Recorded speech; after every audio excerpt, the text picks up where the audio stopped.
السلام علیکم ورحمۃ اللہ وبرکاتہ۔ الحمد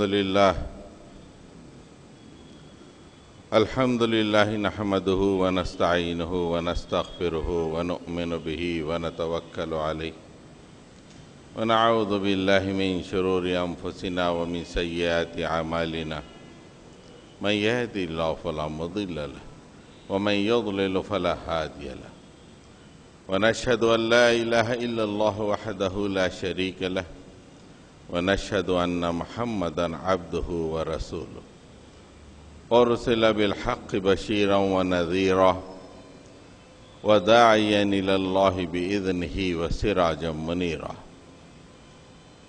اللهم صل على محمد وعلى آل محمد وبارك وسلم۔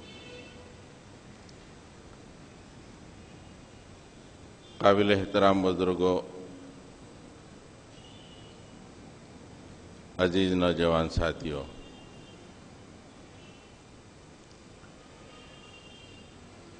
انسان بنا ہے خاک اور روح کے امتزاج سے۔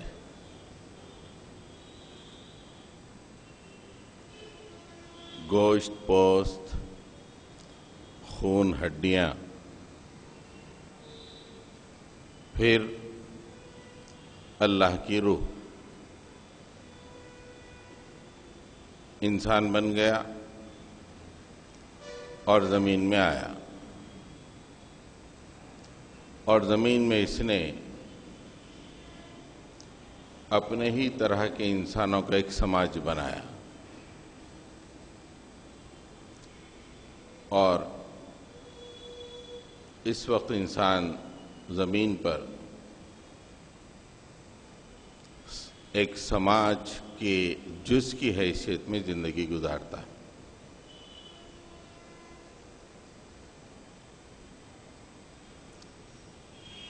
جب ایک سماج بنتا ہے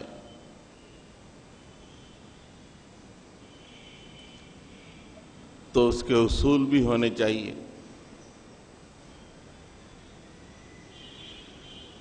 یہ سماج کیسا چلے؟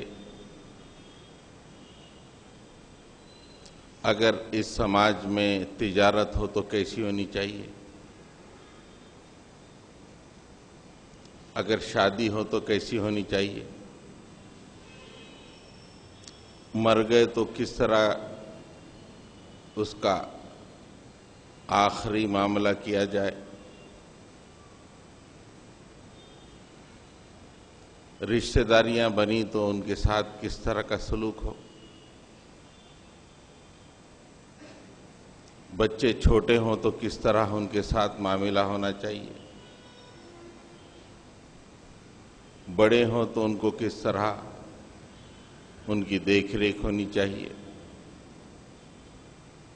ان کا تعلیمی نظام کیسے چلنا چاہیے؟ یہ چند چیزیں ہیں، اور بہت سی چیزیں۔ جب سماج بنتا ہے تو یہ اصول بننے چاہیے، اور ان اصولوں کے بغیر کوئی سماج نہیں چل سکتا۔ اس لیے کہ انسانی سماج نہ بھیڑ کا سماج ہے، نہ بکری کا سماج، عقل والوں کا سماج ہے۔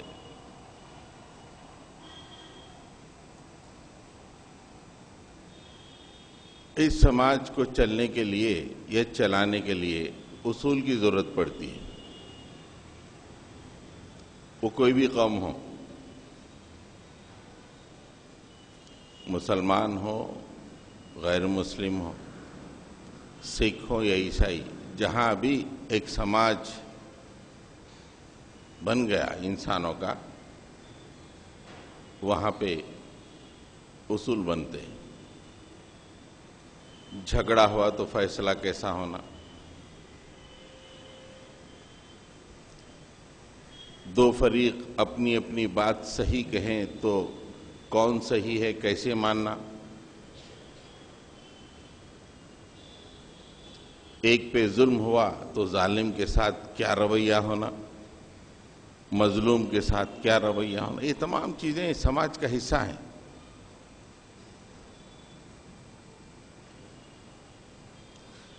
اب جو دنیا میں انسانی سماج ہے، اس میں 3 طرح کے لوگ ہوئے، 3 طرح کے افکار۔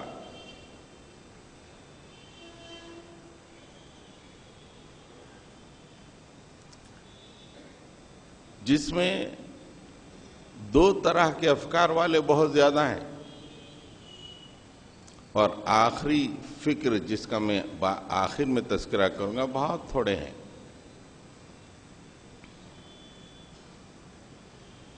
پہلا وہ طبقہ جو بہت زیادہ کثرت میں ہے آج کل،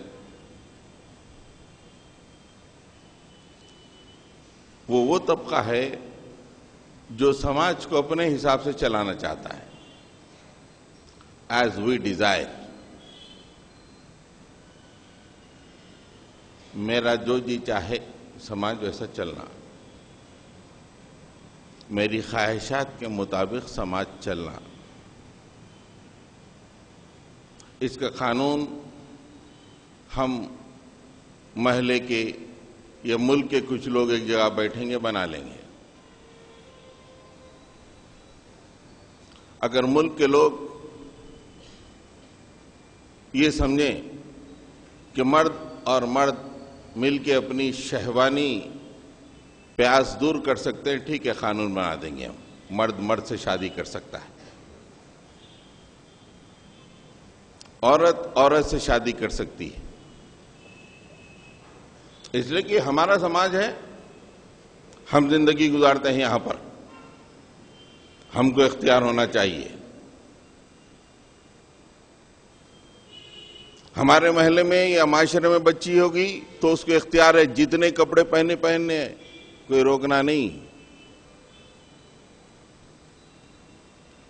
کوئی نہیں بولنا کہ تم کپڑے بہت کم پہن رہے ہو، نہیں، اس کو آزادی ہے، یہ ہمارا اصول ہے۔ اگر تم دونوں میں لڑائی ہوئی تو ہم بنائیں گے قانون، گواہیاں کون دیں گے، کس کی گواہی قبول ہوگی، یہ پورے ہم کریں گے،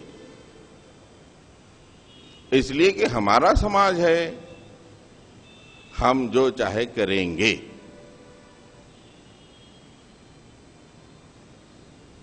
اس کے لیے ہم ایک نظام بنائیں گے، آپ ہی لوگ چن کر کچھ لوگوں کو بھیجو، وہ تمام بیٹھیں گے اور آپ کے لیے قانون بنائیں گے، اور اس کے مطابق سماج چلے گا۔ یہ ایک انسانی فکر ہے جو آج دنیا میں بڑی مضبوط ہے۔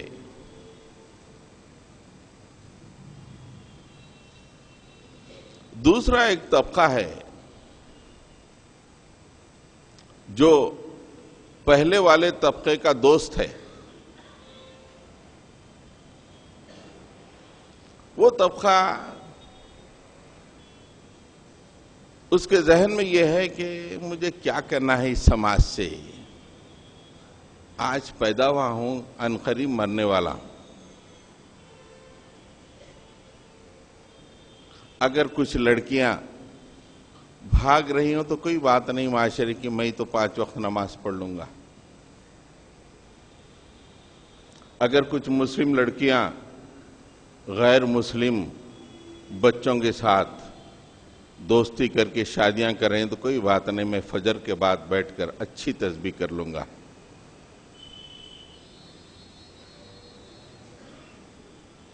مجھے دنیا سے کچھ لینا دینا نہیں ہے، دنیا بڑی چھی کی جگہ ہے، اس میں جو بھی داخل ہوا دلدل میں داخل ہو گیا۔ مجھے جو قرآن دیا گیا خالی پڑھ کے جنت میں جانے کے لیے ہے، اس کے زیر زبر کی پریکٹس کر کے۔ اللہ کے نبی کی 23 سالہ زندگی کے احادیث میں مجھے بس وہی احادیث چاہیے جس سے بالوں میں کا تذکرہ ہو، مسواک کا تذکرہ ہو، کچھ کھانے پینے کے معاملوں کا تذکرہ ہو، کچھ پیدائش اور دفن کے معاملات کا تذکرہ ہو، نمازوں کا تذکرہ ہو، ذکر کا تذکرہ ہو، یہی احادیث ہے میرے لیے، اس کے علاوہ میں کوئی چیز ان احادیث کے ذخیرے سے قبول نہیں کروں گا۔ یہ دوسرا بڑا طبقہ پایا جاتا ہے، لاکھوں کی تعداد میں، جو اپنی صرف فکر کرتا ہے روحانیت کی۔ پہلا طبقہ تو چاہتا ہے کہ ہم جو چاہیں، what we like we'll do, کر لو، جاؤ دوزخ میں تو تسبیح پڑھ لوں گا۔ یہ دوسرا طبقہ۔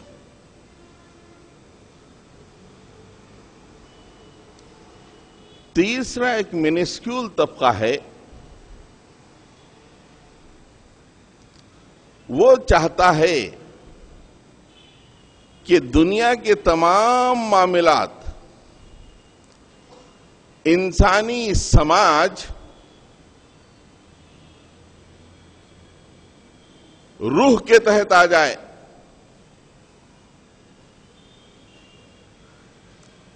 اللہ تعالیٰ کے بتائے ہوئے احکامات کے تحت آ جائے۔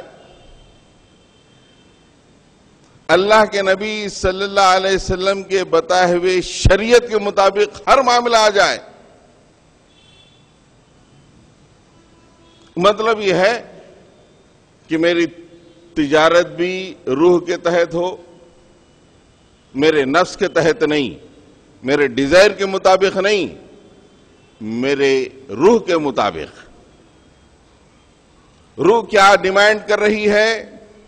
اس لیے کہ روح ہمیشہ نفاست ہی کو پسند کرتی ہے، پاکی ہی کو پسند کرتی ہے۔ کبھی ایسا نہیں ہوتا کہ روح گندگی کو پسند کرے۔ روح تولنے میں ڈنڈی مارنے کو پسند کرے، یہ ہو ہی نہیں سکتا۔ گفتگو میں جھوٹ بولے، یہ روح کو ناپسند ہے۔ معاملات میں دھوکہ دیا جائے، یہ روح کو ناپسند ہے۔ نفس بڑا پسند کرتا، نہ ہی پسند کرتا بلکہ ایک بہت کم کرا، 4 کو دھوکہ دے دے۔ دنیا کے میں انسانی سماج پورے کا پورا روح کے تحت آ جائے، مطلب اس کا قانون انسان نہ بنائے، بلکہ جس کی روح ہے انسان کے اندر اس کی طرف سے آئے۔ کس کی روح ہے انسان کے اندر؟ اللہ کی روح ہے، اور روح دینے والے کا قانون انسانی سماج کے لیے ہو۔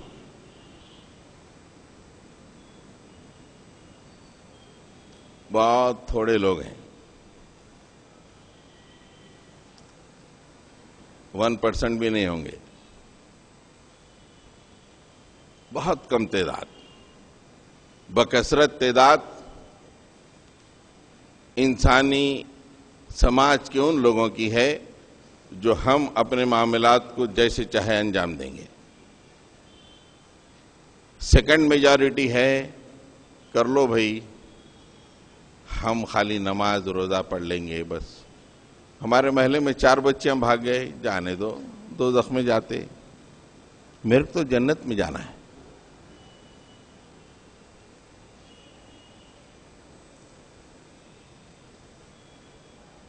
تیسرا، نہیں، یہ تجارت شیطان کے ہاتھ میں کیسے چلے گئی؟ یہ عدالت میں غلط فیصلے کیسے ہو رہے ہیں؟ پڑوس میں جھگڑے کیوں ہو رہے ہیں؟ تعلیمی نظام برباد کیوں ہو رہا ہے؟ زمین کے سینے پہ جنگیں کیوں ہو رہی ہیں؟ انسانی خون کیوں بہہ رہا ہے؟ اس لیے کہ لوگوں نے منمانی کر دی، اللہ کے پیغام کو چھوڑ دیا۔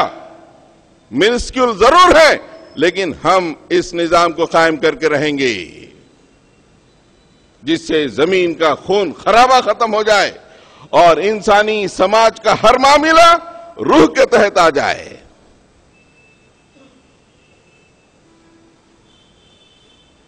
یہ 3 طرح کے لوگ ہیں۔ اب 2014 کا تھوڑا انالیسس کر لو آپ، ختم ہوا نا، ابھی 2015 میں آئے ہم۔ 2014 اتنا گھنونا سال گزرا ہے، اتنا گھنونا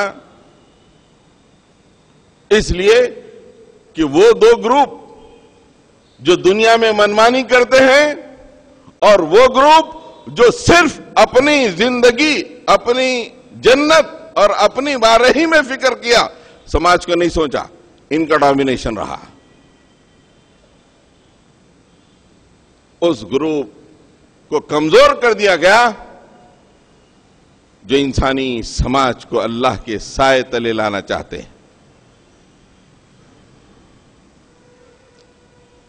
2014 کے چند واقعات میں آپ کے سامنے رکھتا ہوں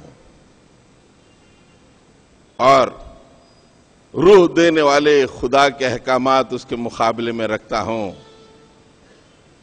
اور ان مجرموں سے سوال کرتا ہوں جو دنیا کے زماں میں کار کو سنبھالے ہوئے ہیں اور دوسرا گروپ نادانستگی میں ان کا سپورٹ کرتا جا رہا ہے۔ کثیر تعداد میں نمازیں جاری، کثیر تعداد میں ذکر جاری،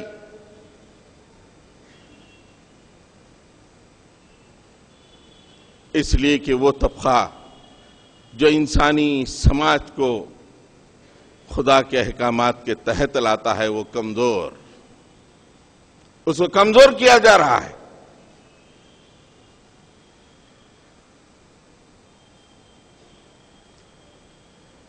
ساری دنیا میں نفس کی تنگی کی ایسی ہوا چل رہی ہے جسے قرآنی زبان میں شح نفس کہتے ہیں۔ آج ساری دنیا کے سینٹر سٹیج پر شح نفس ہے، نفس کی تنگی۔ تنگی نفس اسے کہتے ہیں جس نفس میں، جس دل میں نفرت ہوتی ہے، حسد ہوتی ہے، کینہ، کپٹ، تمام تر بیماریاں اور برائیاں جس نفس میں موجود،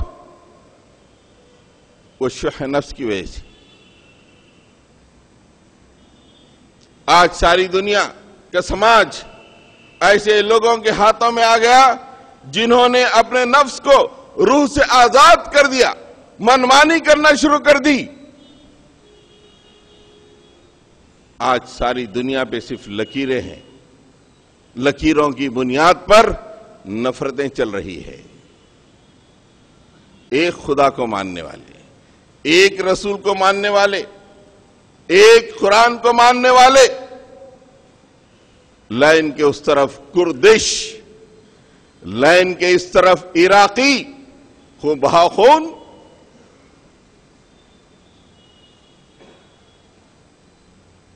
کیا ہم نہیں دیکھتے ہمارے اخبارات کے صفحات لالہزار ہو رہے ہیں؟ کیوں؟ اس لیے کہ ہم مغرب سے آئی ہوئی شوہ نفس کے پرستار ہو چکے۔ وہ سماج جو شح نفس، تنگی نفس کی بنیاد پہ فروغ پایا، جو اپنے سماج کے معاملات کو تنگی نفس کی بنیاد پر چلانا چاہتے ہیں، اس بنیاد پر ہم نے اسے قبول کر لیا۔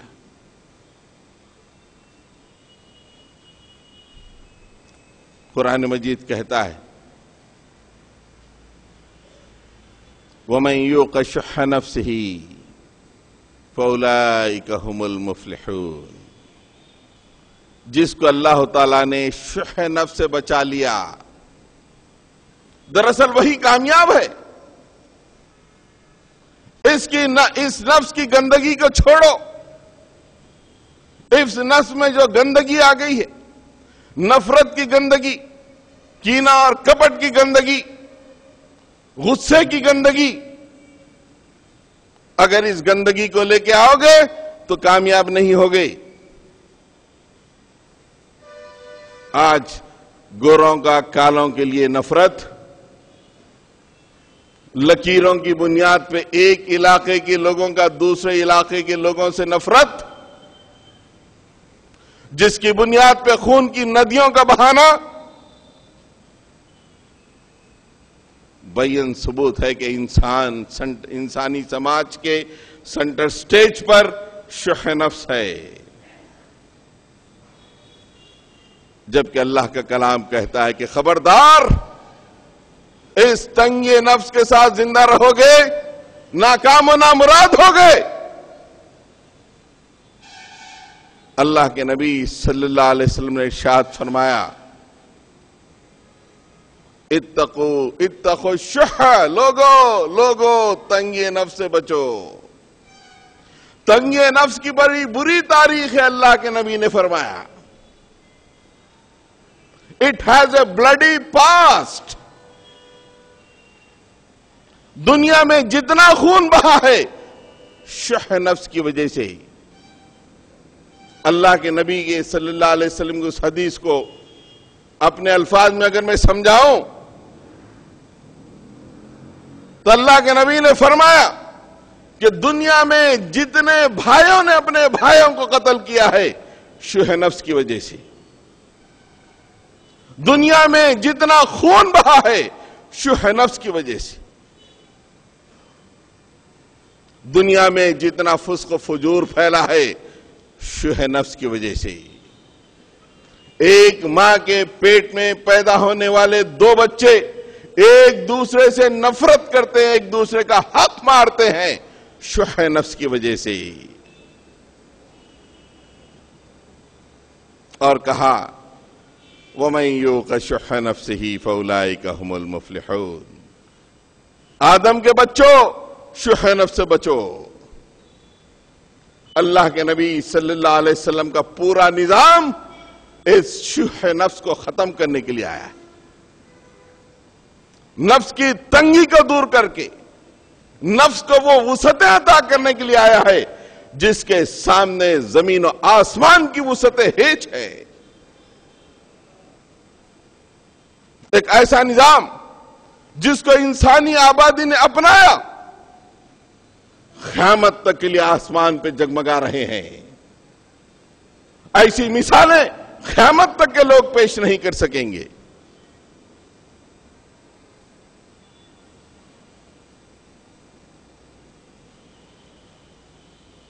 کالے گورے کی بنیاد پر تم سماج کی تشکیل دیتے ہو، جس کی وجہ سے پورے علاقوں میں فساد پھیلا ہوا ہے۔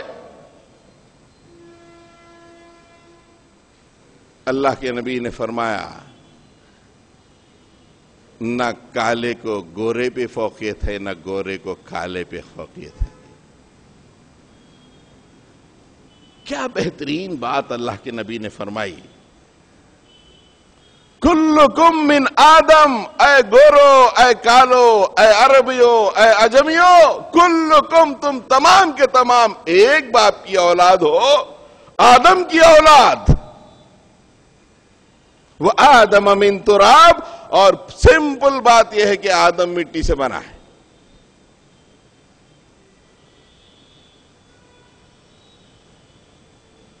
اس بنیاد پہ اللہ کے نبی نے جب معاشرے کو تشکیل دیا، اس معاشرے میں کالا سینہ پھلا کے چلا کرتا تھا۔ ایک کالاوی جب راستے سے گزرتا تو تمام گوروں کے گردنیں جھک جاتی تھیں۔ یہ امپورٹنس ہے بنی آدم کا، روح کا یہ اعلان ہے، اللہ کی شریعت کا یہ اعلان ہے۔ آج سماج اس شریعت کے تحت نہیں ہے، جتنا خون بہ رہا ہے اسی شریعت سے دوری کی وجہ سے۔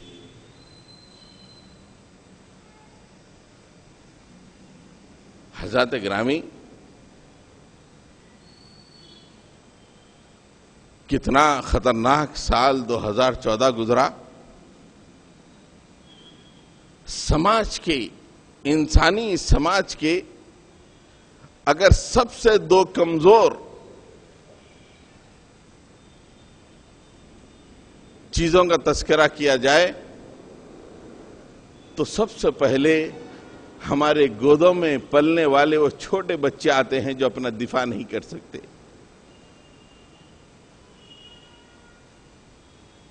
نہ ان کے پاس طاقت ہوتی ہے نہ قوت ہوتی ہے. اس کے بعد ان عورتوں کا نمبر آتا ہے جو کمزور ہوتی ہیں، جو سماج میں جن کے لیے سیکیورٹی بے انتہا ضروری ہوتی ہے. 2014 چیخ چیخ کے کہہ رہا ہے انسانی سماج کے دو کمزور ترین سب سے زیادہ مظلومیت کے شکار رہے. تسبیحیں آسمان کو پہنچیں.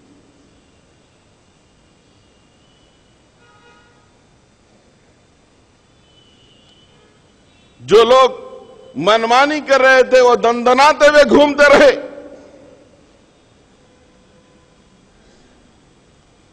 کیا ہم ان واقعات کو نہیں دیکھے؟ 2014 میں اسرائیل کے میزائلز غزہ کے علاقے میں پھٹتے اور چھوٹے چھوٹے بچے جو دوڑ کے اپنا دفاع بھی نہیں کر سکتے، ایک نہیں دو نہیں، سینکڑوں کی تعداد میں، ہزاروں کی تعداد میں پوری دنیا یہ منظر دیکھ رہی تھی. وہ لوگ جو اپنے نفس کے مطابق دنیا کو چلانا چاہتے ہیں وہ بھی دیکھ رہے تھے. تسبیحات میں مشغول وہ بھی دیکھ رہے تھے. چھوٹے چھوٹے بچوں کو دواخانے میں کراتے ہوئے، پورے جسموں کو پٹی میں بندھے ہوئے، ماؤں کی آہ بگا چھوٹے چھوٹے بچوں کے لیے اجتماعی خبریں. 2014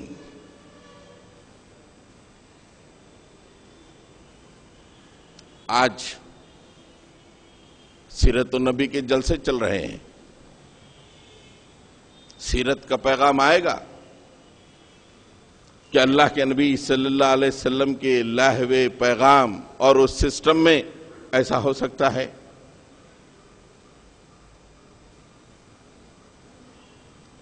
اللہ کے نبی صلی اللہ علیہ وسلم کے بعثت سے پہلے یہ گود کے بچے محفوظ نہیں تھے، عورتیں محفوظ نہیں تھیں. آپ نے ایک ایسا سسٹم رائج کیا کہ ہر آدمی سیفٹی اور سیکیورٹی کا حامل بن گیا. جب بچی پیدا ہوتی عرب کے وہ جاہل زندہ درگور کر دیتے.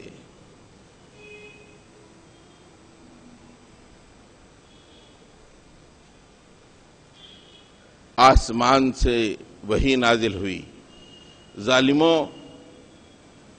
ظلم کی اس انتہا پہ پہنچ گئے، قیامت میں تم آؤ گے تو ہم تم سے نہیں پوچھیں گے کہ کیوں مارا، تم اتنے گندے ہو کہ ہم تمہاری طرف دیکھنا بھی پسند نہیں کریں گے. ہم اس سے پوچھیں گے جو جانتی تک نہیں کیوں مار دی گئی. وَإِذَا الْمَوْءُودَةُ سُئِلَتْ بِأَيِّ ذَنبٍ قُتِلَتْ. قیامت تک کے لیے آیتیں پوری انسانیت کو چیخ چیخ کے دعوت دے رہی ہے، اے ظالموں، اے گدیوں پہ بیٹھے ہوئے لوگوں،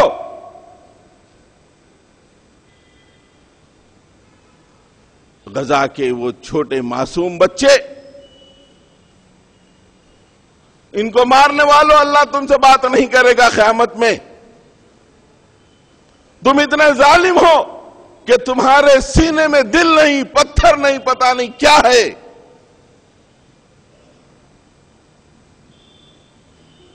تم قیامت پہ آؤ گے تو ہم ان بچوں سے پوچھیں گے، اے غزہ کے چھوٹو، کیوں ختم ہوئے تم؟ بتاؤ وجہ. ان آیتوں نے پورے سماج کو ہلا کے رکھ دیا، عرب کے پورے سماج کو ہلا کے رکھ دیا۔ دیکھتے دیکھتے صدیوں تک، ایک نہیں دو نہیں، ان آیتوں نے صدیوں تک وہ اثر چھوڑا کہ ہر بچہ انسانی سماج میں سیف اینڈ سیکیور رہا۔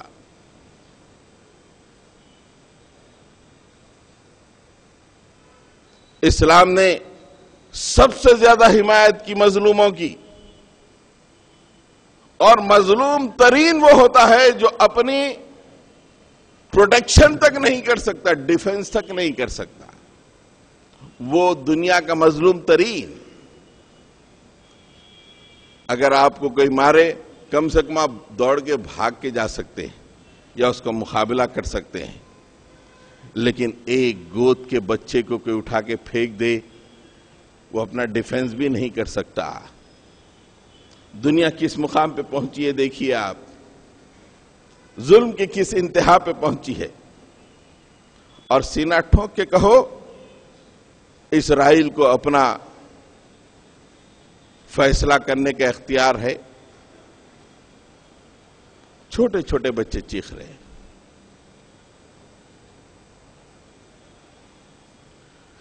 حضرات گرامی،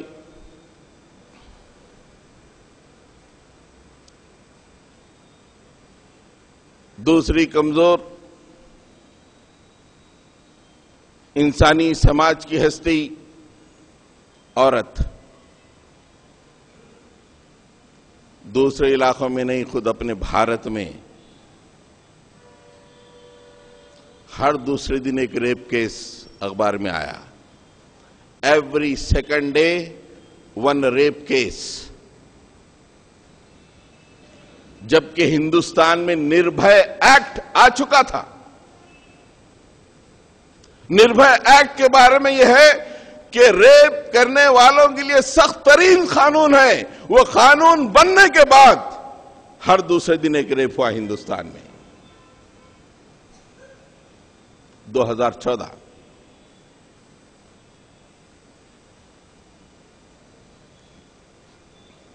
کیوں ہوا؟ کہ تسبیحیں کم ہوئیں، نمازیں کم ہوئیں، تسبیح کرنے والوں نے خاموشی اختیار کر لی، مجھے کیا کرنا ہے اسے، اور انسانی سماج ظالموں کے ہاتھ میں چلا گیا، جن کے پاس عورت کی کوئی اہمیت نہیں۔ وہ اصول جو اللہ اور اس کے رسول نے بتائے، اس کے مطابق انسانی سماج کو ڈھالا نہیں گیا۔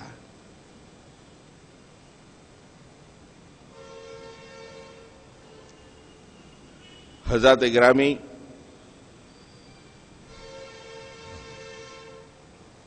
آپ ذرا سوچیں، ریپ کیسز کیوں ہو رہے ہیں؟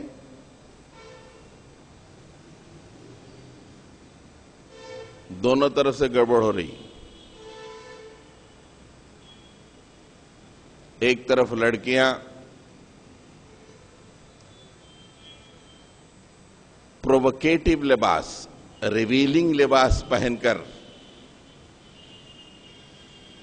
اعلان کر رہی ہیں کہ ہمیں دیکھو، دوسری طرف ناظرین حل میں مزید، حل میں مزید کے نعرے لگاتے ہوئے دیکھ رہے۔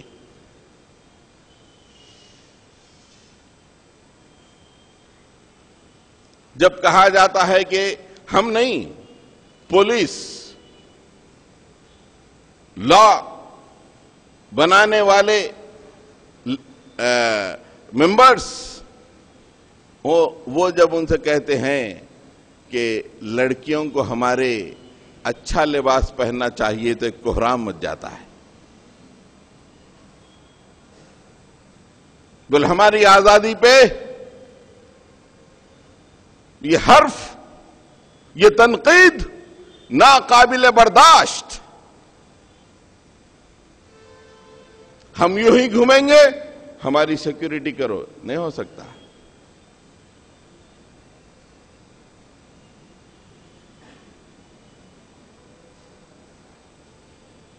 ایک طرف ریویلنگ ڈریسز،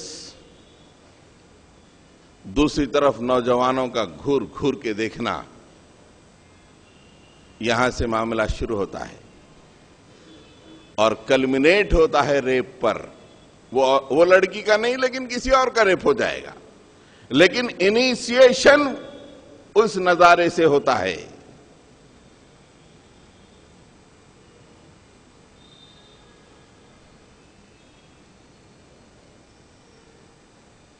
اللہ کے نبی صلی اللہ علیہ وسلم اور جو اللہ کے نبی صلی اللہ علیہ وسلم جو شریعت لائے ہیں، اس کے لیے عورت کی سیکیورٹی اور معاشرے کو ریپ سے آزاد کرنے کے لیے دیکھنے والوں پہ بھی پابندیاں، دکھانے والوں پہ بھی پابندیاں، ٹوٹلی سیف. پھر اس کے بعد اگر کوئی ریپ کرتا ہے تو ایسی سزا کہ 1000 سال تک آدمی کانپنے لگ جائے. خالی سزا سنے تو کانپ جائے.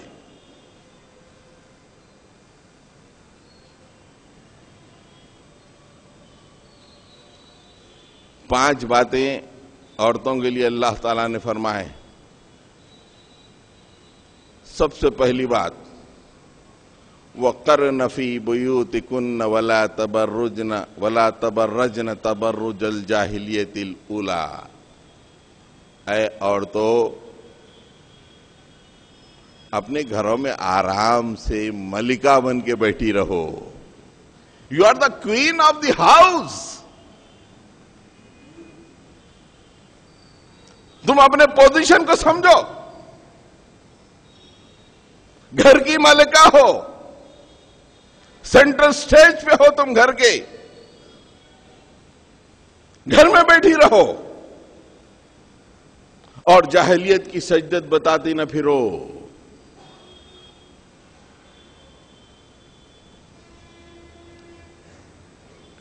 ٹوٹل قید بھی ہونا نہیں ہے تم کو. ضرورت کے لیے باہر نکلے تو چند اصول بتائے ہیں اللہ تعالی. نمبر 1،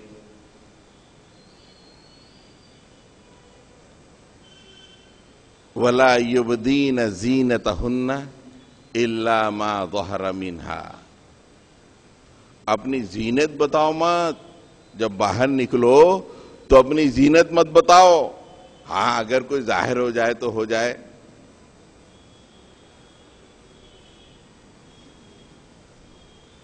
پھر رسول اللہ کی وساطت سے فرمایا گیا، قُلْ لِأَزْوَاجِكَ وَبَنَاتِكَ وَنِسَاءِ الْمُؤْمِنِينَ. اے نبی اپنی بیویوں سے، اپنی بیٹیوں سے اور مسلمانوں کی عورتوں سے کہہ دیجئے، یدنین علیہن من جلابیبہن.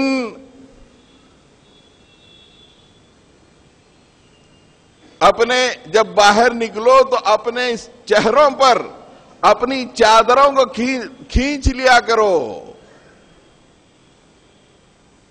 تاکہ تم پہچان لی جاؤ کہ شریف عورت ہے یہ. دوسرا، اگر باہر جانا ہے تو نمبر 1 زینت نہیں بتانا. نمبر 2 اپنے چہروں پہ چادر کھینچ لینا.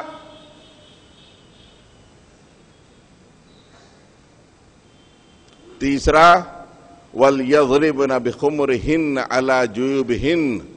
تمہارے سینوں کو اچھی طرح ڈھانک لو، اس کو ابھار دکھنے نہ پائے لوگوں کو. باہر ہو، یہ سیکیورٹی کا انتظام تم خود کر لو اپنا. پھر اس کے بعد وَلَا يَضْرِبْنَ بِأَرْجُلِهِنَّ.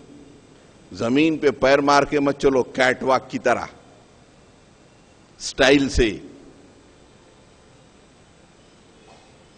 ایسا کرو گے تو تمہاری زینت ظاہر ہو جائے گی. یہ 5 باتیں عورتوں کے لیے جو آج ریویلنگ ڈریسز پہن کر، پرووکیٹو ڈریسز پہن کر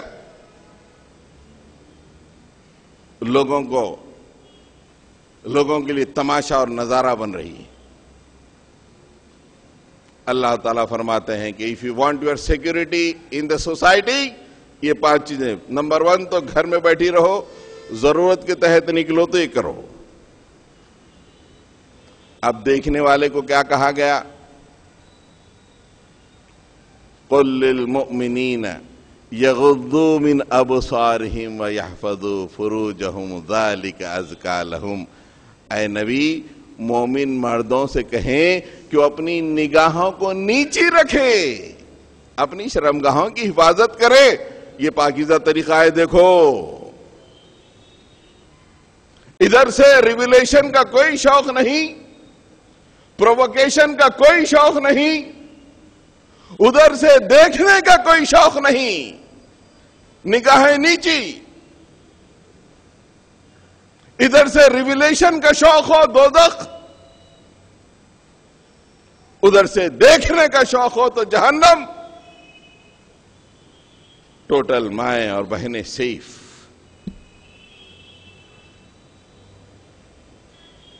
یہ اصول ہم اپنے تسبیحات میں کھو چکے ہیں۔ آج میری بیٹی جب کالج جاتی ہے تو دل دھڑ دھڑ کرتا رہتا ہے۔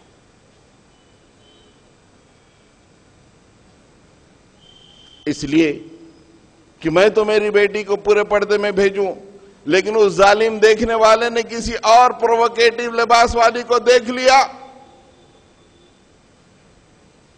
کہیں میرا جگر کا ٹکڑا شکار نہ ہو جائے اس سے۔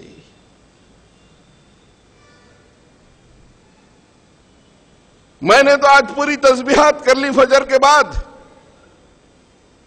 میری بیٹی کا سیف گارڈ کون دیکھے گا؟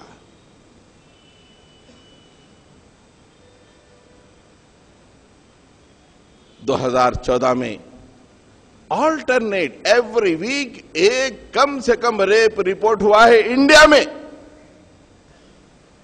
نربھے ایکٹ موجود،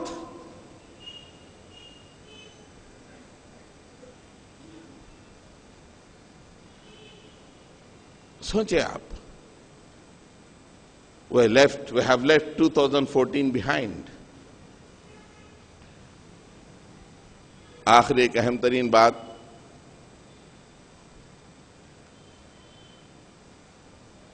2014 میں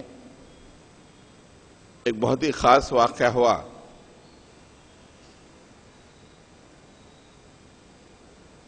لیکن اتنا زیادہ اس کی تشہیر نہیں ہوئی، جسے کہ ارباب اقتدار میڈیا کے مفاد میں تھا کہ اس کی تشہیر نہیں ہونا۔ بارک اوباما امریکہ کے پریزیڈنٹ نے میڈیا کے وائٹ ہاؤس میڈیا کی ایک کانفرنس میں، سالانہ ایک ہوتی ہے ان کی، 2014 میں انہوں نے یہ کہا، میں جب پہلی دفعہ پریزیڈنٹ شپ کے لیے کانٹیسٹ کر رہا تھا، when I was running for the presidentship, my slogan was, yes, we can. ہاں، ہم کر سکتے ہیں. And I got elected. ہم کر سکتے ہیں. After spending 6 years in White House, 6 سال وائٹ ہاؤس میں گزارنے کے بعد اب میرا سلوگن، انہوں نے کمپیوٹر پارلانس استعمال کیا، مائی سلوگن از آلٹ کنٹرول ڈیلیٹ. مطلب یہ ہے کہ کمپیوٹر میں جو بھی ہے اسکرین پہ وہ ڈیلیٹ ہو جاتا ہے. مطلب یہ ہے کہ yes we can is deleted now. آپ تو دنیا کے سپر پاور، کتنی اچھی بات اعتراف کر لیا انہوں نے. کیوں؟ آپ نے اس روحانی رشتے کو ختم کر کر سماج کو اپنی خواہشات کے مطابق فروغ دینا چاہا، اس لیے آج آپ آلٹ کنٹرول ڈیلیٹ کا بٹن دبانے پہ مجبور ہو چکے ہیں. حضرات گرامی، دنیا کا جو نظام ہے اس وقت اور خاص طور سے ڈیموکریسی کا جو نظام ہے وہ صرف اور صرف لوگوں کے اندر خواہشات کو ابھار کے حکومت کرنا چاہتا ہے، اور کوئی بھی نظام انسانی خواہشات کو ابھار کے کامیاب ہو ہی نہیں سکتا، اس لیے کہ انسانی خواہش کی کوئی لاسٹ لمٹ نہیں ہے۔ اللہ کے نبی صلی اللہ علیہ وسلم نے فرمایا کہ انسانی خواہش کی پیاس تو صرف قبر کی مٹی ختم کرتی ہے۔ یس ویکینڈ کے پیچھے جو تصور تھا، خواہش کرو ہم لے لیں گے اسے،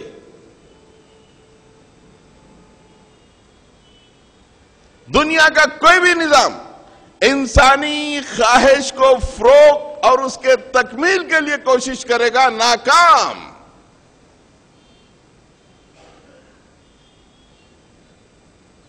اللہ کے نبی صلی اللہ علیہ وسلم نے جو نظام دیا ہے وہ خواہشات کو تکمیل کرنے کے لیے نہیں، بلکہ خواہشات کو قناعت کی چھتری کے تحت لانے کے لیے۔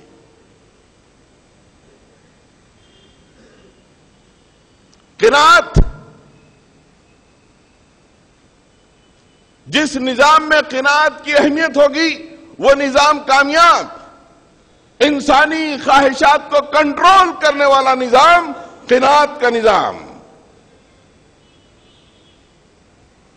آپ پوری خلافت راشدہ کی تاریخ پڑھ کر دیکھیے، سینٹر سٹیج پر خواہشات نفس نہیں، سینٹر سٹیج پہ قناعت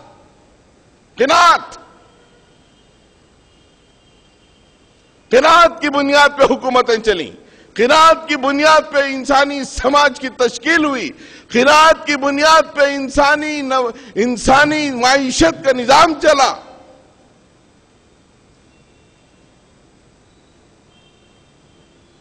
آج ایسے لوگوں کے ہاتھ میں انسانی سماج کا نظام آ گیا جو خواہشات کی آگ کو ہوا دے رہے ہیں اور اسے تکمیل نہیں کر سکتے۔ الیکشن آتا ہے، وعدے کتنے لیڈروں نے آپ سے وعدے کیے اور کتنے پورے ہوئے؟ انڈیا ہی نہیں، پوری دنیا کے لیڈرز کا آپ تجزیہ کر کر دیکھیے، کوئی لیڈر انسانی خواہشات کو پورا نہیں کر سکتا۔ وہ نظام جو اللہ کے نبی دیتے ہیں، قناعت کا نظام، جس میں قناعت کی تعلیم ہے، خواہشات کے گلے میں قناعت کا طوق ڈال دیا جاتا ہے، قناعت کی لگام لگائی جاتی ہے، کامیاب نظام ہوتا ہے۔ ایک واقعہ جو کہ ایک غیر اہم واقعہ تھا، لیکن اللہ تعالیٰ نے اتنی اہمیت دی اس لیے کہ وہ انسانی سماج کا اس کو سینٹر سٹیج بنانا تھا۔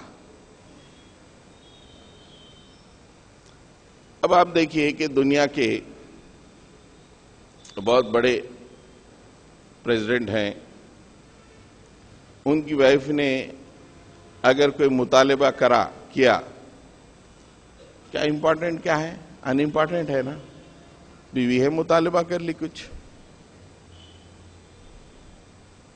بیوی ہے، مطالبہ کر لی، ویری ان امپورٹنٹ۔ آپ کی ہماری بیویاں تو روز صبح شام مطالبہ کرتے رہتے، کبھی تکمیل کرے کبھی نہیں کرے، ان امپورٹنٹ، زندگی چل رہی ہے۔ لیکن اس ایک ان امپورٹنٹ واقعے کو اللہ تعالیٰ نے قرآن مجید میں ایسی اہمیت دی، اس سے پتہ چلتا ہے کہ ہم جو یہ نظام اب دنیا کو دے رہے ہیں اس میں قناعت کی اہمیت ہے۔ اللہ کے نبی صلی اللہ علیہ وسلم جب مدینے میں اپنے 8 سال یا 9 سال تکمیل کر چکے، ہر طرف سے مال غنیمت آ رہا تھا، تو آپ کی 2 بیویوں نے مطالبہ کیا کہ ہمارا تھوڑا خرچہ بڑھا دو۔ ویری ویلڈ مطالبہ، تھوڑا خرچہ، وہ لوگ کوئی ایسا سلک ساڑی نوز باللہ گہنے ایسا نہیں، تھوڑا خرچہ بڑھا دو بھائی، تنگی رہے لیکن تھوڑا خرچہ بڑھا، تھوڑا کشن ملنا والیڈ ہے نا۔ اللہ کے نبی صلی اللہ علیہ وسلم کو جو بھی آتا تھا 20% ملتا تھا، اس میں جگہ کہ ہمارا تھوڑا خرچہ، 2 بیویاں۔ یہ بات بھی اللہ کو ناپسند ہوئی، اس لیے کہ اس گھر میں یہ قناعت کے تصور کے بہت خلاف ہے۔ اللہ تعالیٰ خالی ان کو بول کے اللہ کے رسول سے کچھ ڈانٹ وغیرہ کروا کے خاموش بٹھا سکتے، تو قرآن میں دینے کا مطلب یہ ہے کہ قیامت تک کے لیے جو اسلامی نظام کا معاشرہ چلے گا اس قناعت کی بنیاد پہ چلے گا تو کامیاب ہوگا، یس ویکینڈ کی بنیاد پہ ناکام ہوگا۔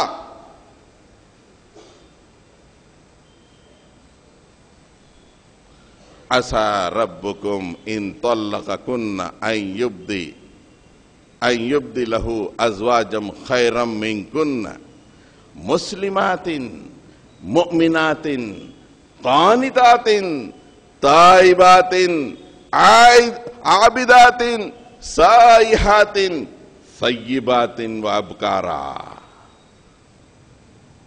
اگر ہمارا نبی اس وقت آپ کے ڈیمانڈ کرنے پر کہ تھوڑا خرچہ بڑھا دو، اگر ہمارا نبی ہمارے حکم سے تم کو طلاق دے دے، کوئی نقصان نہیں ہوگا ہمارے نبی کا۔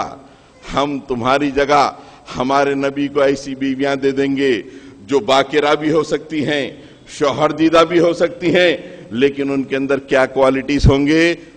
مسلمات، اپنے آپ کو اللہ کے سامنے سرنڈر کرنے والی، مومنات، اللہ پہ ایمان رکھنے والی، قانتات، اللہ پہ بھروسہ کرنے والی، تائبات، مسلسل اللہ سے توبہ کرنے والی، سائحات، روزہ رکھنے والی، عابدات، عبادت کرنے والی تم سے بہتر ہوں گی۔ will replace you۔ کیا سمجھ رہے ہو؟ یہ نظام خواہشات کی بنیاد پہ نہیں چلے گا، اللہ کے نبی کا لایا ہوا، اللہ کے نبی کا لایا ہوا نظام کامیاب ترین ہوگا پوری انسانیت کے لیے جب انسانی سماج قناعت کی بنیاد پہ چلے گا۔ آج ساری دنیا کا نظام خواہشات کو فروغ دینے والوں کے ہاتھ میں ہے۔ ہر بیوی شوہر سے ناراض، دل پہ ہاتھ رکھو، ہے یا نہیں؟ شادی میں اگر کوئی لے گئے، پہلے صورت ایسی ہو جاتی، کیا بات ہے میڈم شادی میں کچھ بریانی خراب تھی، کہ نہیں کیا دلائے تم میرے کو، کیسی اچھی ساڑی پہن کے آئے؟ کیوں؟ نظام ان کے ہاتھ پہ ہے، ٹی وی سے وہی نظام، اخباروں سے وہی نظام، خواہشات ہوا دے رہے ہیں۔ 2014 ہم گزار کے آئے ہیں دوستو، وقت ختم ہو گیا۔ آپ ذرا دیکھیے، گزر مت جائیے۔ انسانی جو سماج جن 3 گروہوں میں ہے، ایک گروہ وہ جو خواہشات نفس کا ہوا دے رہا ہے، دوسرا مسجد کے کونے میں بیٹھ کے اپنی جنت کی فکر کر لے رہا۔ اللہ کے نبی صلی اللہ علیہ وسلم کی اس حدیث میں اپنی بات کو ختم کرتا ہوں۔ اللہ کے نبی صلی اللہ علیہ وسلم نے ایک بستی کو، اللہ کے نبی نے ارشاد فرمایا کہ اللہ تعالیٰ ایک بستی کو ہلاک کرنے کا حکم دیا۔ فرشتے اس بستی میں آئے، دیکھا کہ ایک انتہائی نورانی شخص ہے، کئی سالوں سے اللہ کے ذکر میں لگا ہوا ہے، کئی سالوں سے، ایک نہیں دو نہیں، کئی سالوں سے۔ ڈاؤٹ ہوا، ارے اتنی اچھی بستی، کم سے کم ایک آدمی اللہ کا ذکر کر رہا ہو، جا کے پھر سے پوچھ لیتے اللہ تعالیٰ سے، جا کے اللہ تعالیٰ سے پوچھے، اے اللہ آپ نے اس بستی کو ہلاک کرنے کا حکم دیا. اس میں تو ایک ایسا آدمی ہے جو کئی سالوں سے اس کی توجہ آپ سے ہٹی نہیں ہے. He was so great. کئی برسوں سے اس کی توجہ صرف آپ کی طرف ہے. اللہ اس بستی کو تباہ کر رہے ہیں. ارے جاؤ پہلے اسی ظالم پہ پوری بستی کو الٹ دو. بولے اللہ تعالیٰ وہ ظالم تو میری تسبیح میں لگا رہا, میرا احکامات زمین پہ پرخچے بنا کے اڑا دیے گئے, اور شیطان دندناتا ہوا معاشرے میں گھومتا رہا, اس کے ماتھے پہ شکن تک نہیں آیا. پہلے اس بستی کو اسی پہ الٹ دو. یہ شریعت کا سینٹر سٹیج ہے. ہم کو جو دنیا میں بھیجا گیا ہے, جہاں ہمارے لیے نماز, روزہ, ذکر اور فکر ضروری ہے, یہ سماج کے بارے میں اگر نہیں سوچیں گزر جائے گی زندگی, گزر جائے گی. 2015 بھی گزر جائے گا, 16 بھی گزر جائے گا. ایک دن چاروں آ کے سبحان اللہ والحمدللہ ولا الہ الا اللہ, اوکے نہیں بولنا چاہیے زور سے لیکن رواج چل رہا, پہنچ آئے تھے, اللہ کے سامنے پہنچ گئے. سبحان اللہ. صبح میں بولا مالک, بولا بچہ سیف تھے تیرے محلے میں, کیا کرا اس کے لیے؟ مالک الحمدللہ میں بہت بولا نا. بولا عدالت میں ظلم ہو رہا تھا, کیا کرا؟ وآخر دعوانا ان الحمدللہ رب